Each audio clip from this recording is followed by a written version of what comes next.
Son Noelia Couce. Traballei durante 11 anos como coordinadora de prevención aquí no Arsenal Militar de Ferrol, no mantemento dos buques da Armada.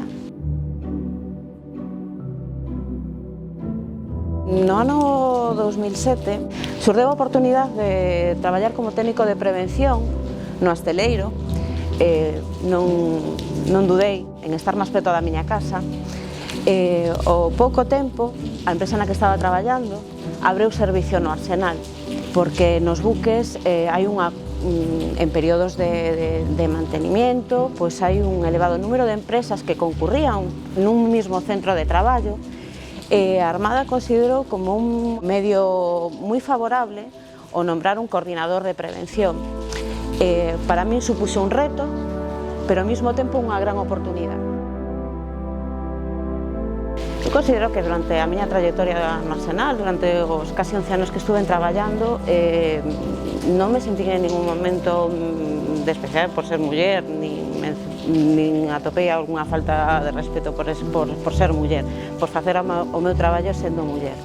Sei que hai certos detalles, pois a mellor que normalizamos durante o noso día a día, que non ofenden, pero a mellor non nos agradan, non?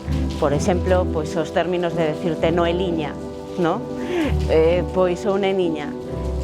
Estamos un certo paternalismo que bueno, pois sin ofender, pois como decía, pois non nos agradan. Indudablemente o meu referente femenino foi a miña mai, ou é a miña mai, afortunadamente, non? Ela inculcoume que tiñamos que procurar ter a nosa formación para poder ser independientes. E me sinto plenamente orgullosa cando a día de hoxe ainda yo sigue dicindo a miña filla, non? Entonces, para min é o mellor referente.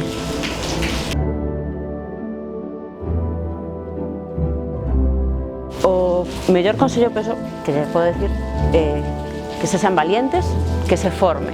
Eso sí, hai que ter unha formación como en calquer traballo, pero tendo esa formación por detrás, que sendo valientes, que diferencia habrá en que un traballo faga un home ou unha muller? Ninguna.